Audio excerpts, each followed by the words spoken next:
Make every night a wonderful journey, no matter where you are. Good night, sweet dreams. The first story, Survive Somehow. I'm only human. I am not some kind of superhero or strong athlete or especially life of the party. I'm just an intelligent guy with 2 hands and a keyboard who is quite familiar with these two. I may not be the best guy a girl would go after, but I still do get some. But that's not particularly the point. I didn't believe in love, and I don't think I do now. The world has become such a monster, and there are so many reasons not to believe in it. But we all have to survive somehow. My name is undefined. I was never given a name as a child, seeing how my mother was abused at 13. So I came into this world by force, and she didn't have me with doctor's care. Either she didn't want to have me, but she was a half-hearted lady. She let me live, but she forced me to live on my own.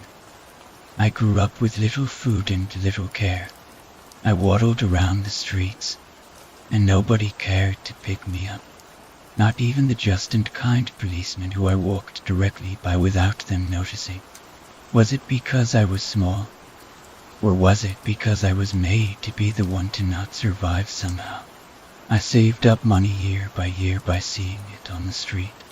Every once in a while you find a wallet on the ground with a credit card and $500, $1,000. I gained my intelligence from watching TV inside stores. Theater.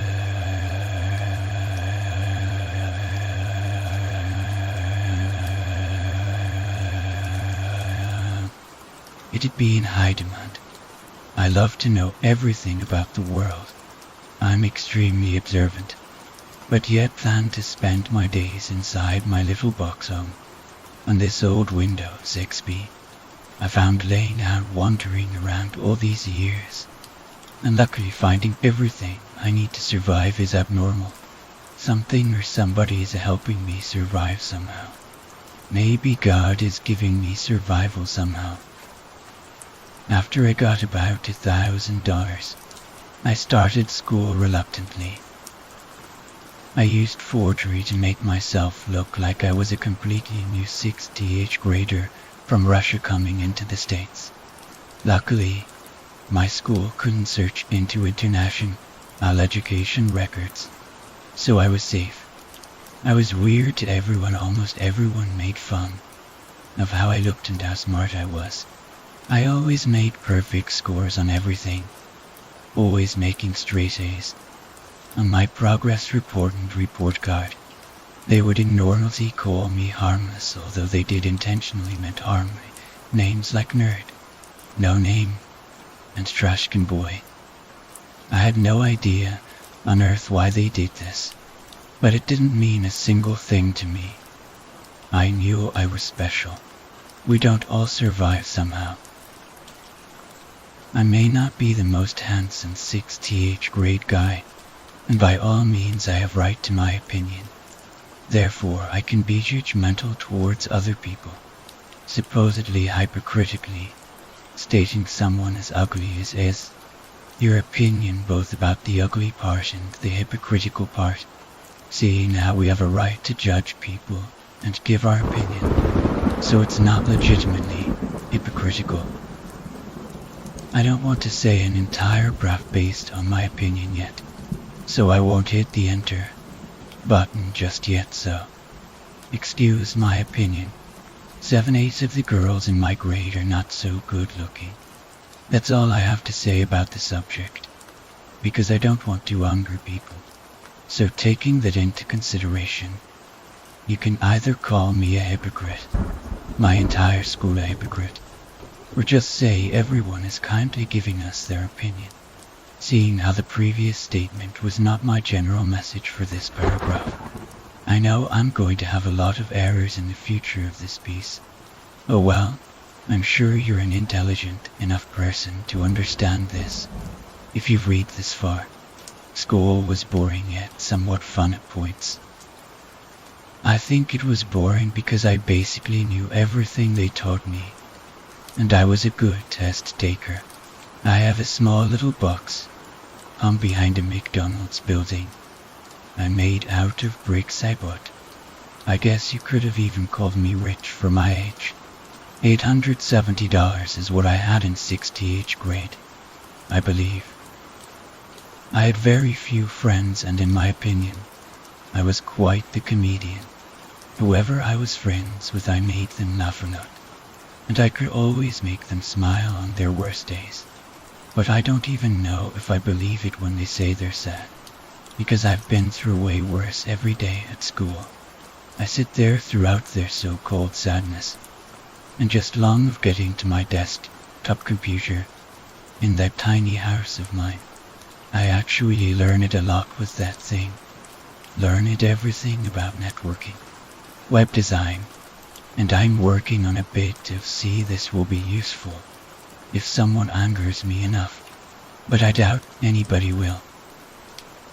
I like being nice. I remember parts of the day when I would stumble over to my blue table in math class with the fish jar in the middle, and I watched it swim around. Wouldn't pay attention at all to the teacher. And when she called on me by force, I looked at the board and made a legible answer, like what was relevant to what she wrote. Everybody would stare at me like I was the smartest person that ever existed. Some would even attempt to bully me to do their homework for them. I never did, because I knew that they weren't as tough as they thought. I think music is how I survived.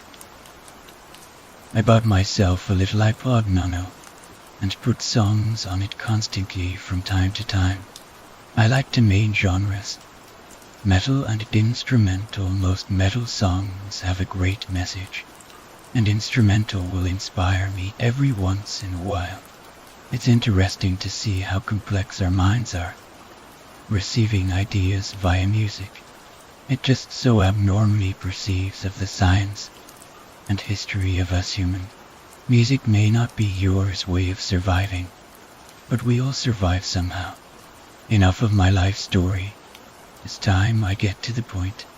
At the beginning of the school year, actually the first day, I had seen a girl in the hallway, mark my words. It was the prettiest girl. I'm positive every guy in the entire school would want to date her. Nobody ever looked at me, but my friends, they told me how much I had changed and how I look better and older. Then everyone ignores me and continues their grudge against me for being the smartest, loneliest kid out. They're the girl had the prettiest green eyes, blonde hair, and overall a perfect face. We don't all survive the same way. We almost never talk to this day. I still think she's perfect. She acted like I was nothing, and the more and more I slept on it, I felt like I was no good for her. There was no point in obsessing over something I'm not sure of.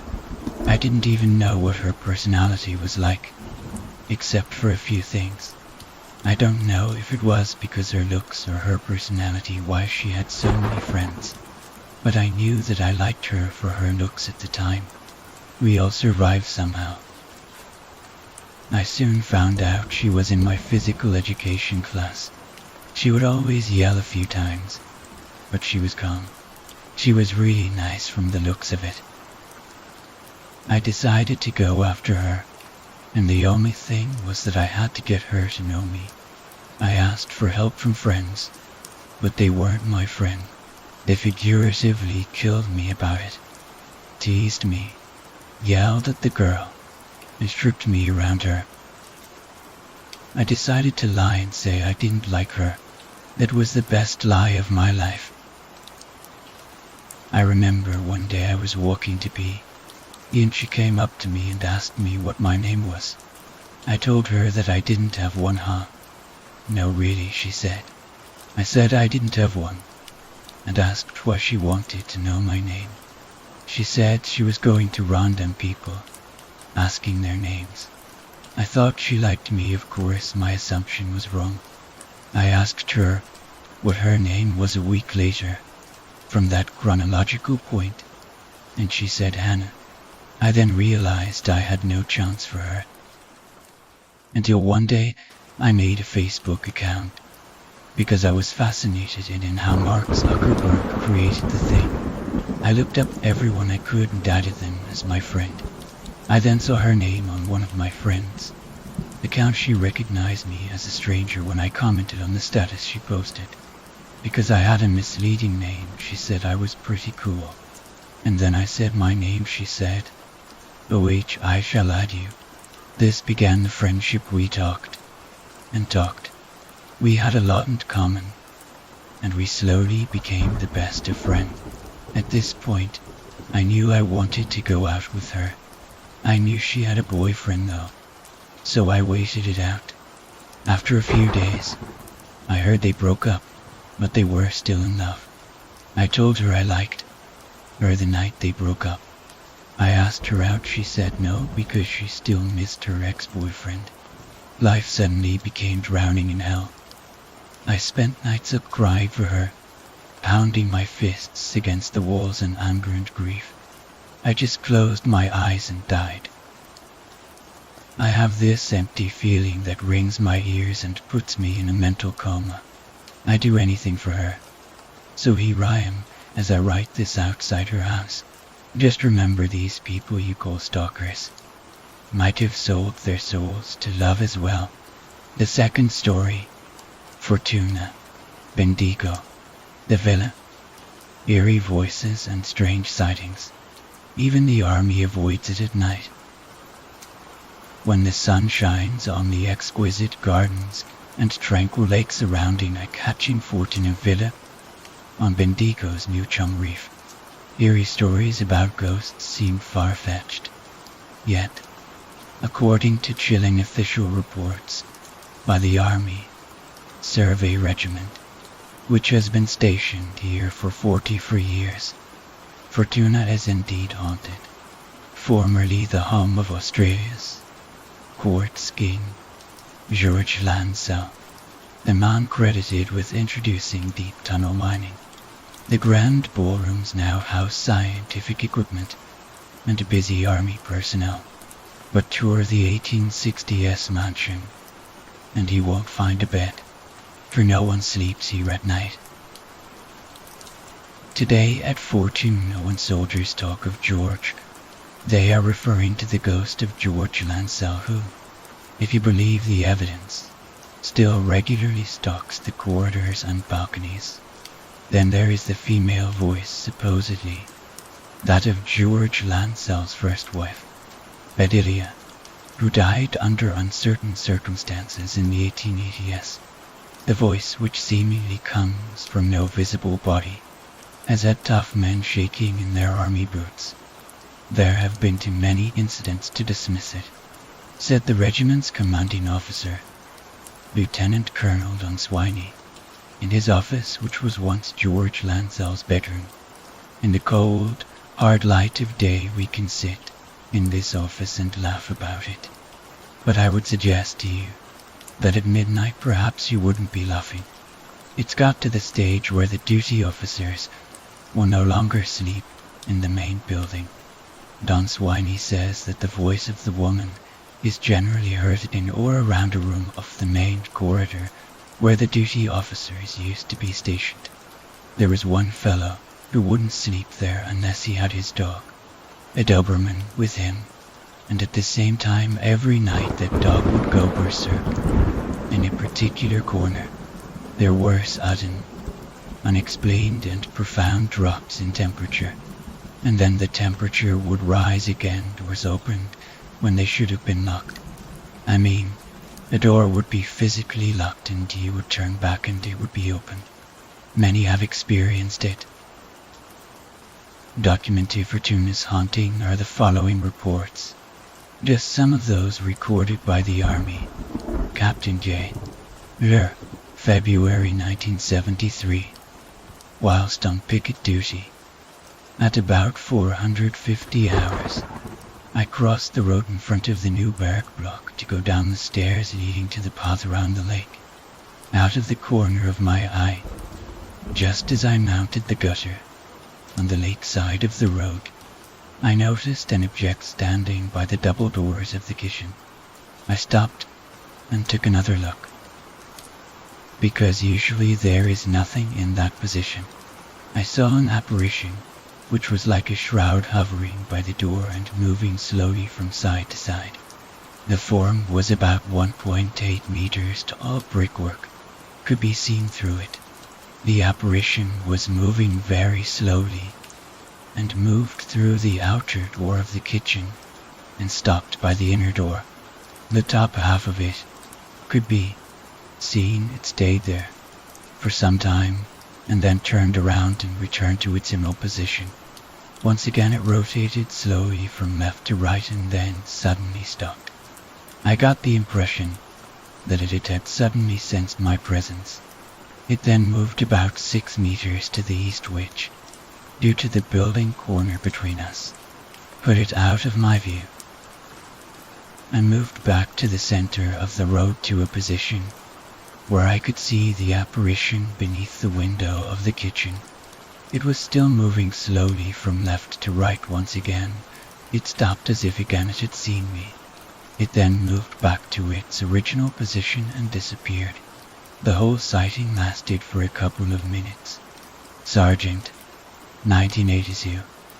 I was performing a security check of the main building of Fortuna, and as part of my duties I was to check incoming telex messages.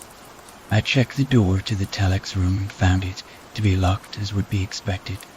I then proceeded to the main keyboard located in the switchboard room, and as I was removing the telex room key, I heard a woman's voice say softly, "What are you doing here?" I was extremely frightened, as I had carried out a full check of the doors and windows of the building and knew it to be secure. I then hurried to the telex room, a distance of some 6 meters. I approached the locked door, and just as I was about to insert the key, the door slowly opened. I had not touched the door this time, and there were no strong drafts that could have caused this movement. Corporal, 1965. At 300 hours. I was adding logs to the open fireplace in the billiard room, now the corporal in supper's mess. Suddenly I heard the sound of footsteps approaching the double doors that connected the ballroom and the billiard room. As I turned towards the doors, they both opened fully, as the building was locked and, as the only occupant, there was no logical explanation. In light of these reports, the Army no longer requires anyone to sleep overnight in Fortuna. No way, you'd have to be joking, not anymore, is how CEO Swiney sums it up. The Army runs Sunday afternoon tours around Fortuna, and with the proceeds hopes to restore the mansion to its original grandeur. Tony Fawcett. The third story. Do you do voodoo? Willow and I, you may remember her from our Hope encounter. This was way before. Just a side note, had always loved voodoo. Always we found the little dolls amazing. We never went as far as actually casting and pin sticking, though we just loved the look of the dolls. We would spend hours browsing through the big city stores. Sometimes we even spent hours just looking for places that sold them. We stumbled across this strange old store. It was smack bang in the middle of the high street, so we knew that it wasn't one of these creepy places that sold dodgy shit. We walked in, and the entire place was filled with voodoo dolls. All shapes, all sizes, you name it, chances are it was there. A young woman stood. She must have been the shop owner. It wasn't a hack. So again, the place seemed non-creepy, cliché material. She called us over, saying she had something that may interest us. As we approached, she opened both of her hands. In each was an identical voodoo dolls.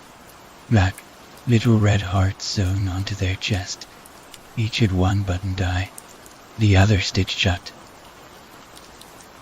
We were told they used to work all death. I felt a chill run down my spine, but ignored it. I passed it off as excitement. They were on sale. They not only cost money, but for safety and freedom from worry of disease, they took 5 years off your lifespan. We giggled. We didn't believe that sort of thing actually happened. So we bought them in a heartbeat. We walked home, looking over our newfound friends. I was stopping at Willow's that night. We discussed our new find and cracked open our collections, which we always had on us at sleepovers. I laid out my 50+ dolls and Willow laid out hers. We compared and chatted. It was nearly 200 am by the time we decided to go to sleep. I curled up on the airbed and Willow lay down on the sofa. I was just drifting off when I felt something prod my face. I let out a small groan and rolled over. It happened again. I sat up, bleary-eyed, seeing Willow sat on the end of the airbed, looking slightly panicked. She told me she had seen something walk across the floor. She said it was pretty small though. I dismissed it as a spider until she said it was on 2 legs. She saw the arms sticking out the sides. We both panicked and opened up our voodoo cases. Hope, joy, lament, envy. Death wasn't there. Neither of our deaths. We looked at each other worried, then started scouring the house for the 2 dolls. I found mine laying under the sofa, so I dragged him out. His buttoned eye was missing. I found the stitching was still intact, as if no button had been there previously. Willow shrieked and knocked into me. I fell face first onto the sofa, death flying out of my hand. Willow rolled off me and backed up into the sofa. I looked round, only hearing 2 tiny feet approaching us. It hissed something along the lines of, "Do you do voodoo?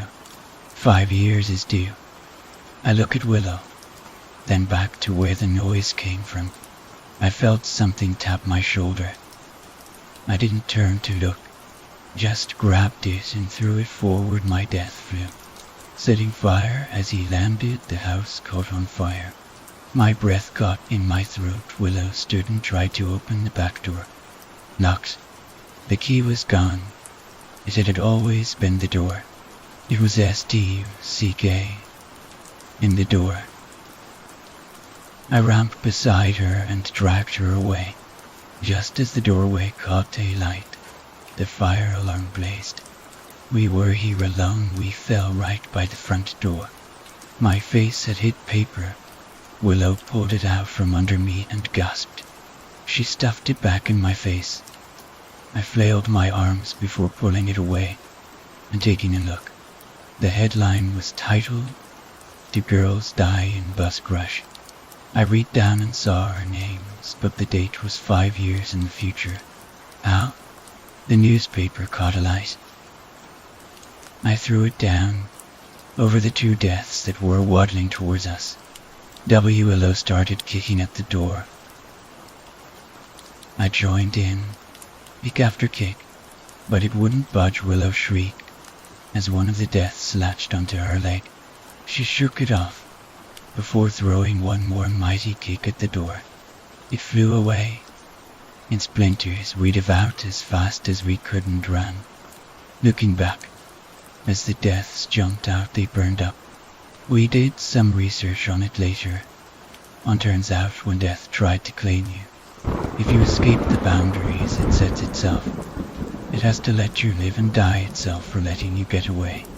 We never took a bus from then on. We burned all our voodoo dolls. And that fucking shop, we burned that place. Though we did that 7 years later, after it was run down, and we put our money together to buy it. Every voodoo story we come across we avoid but can't help but see those dolls being sold in every window.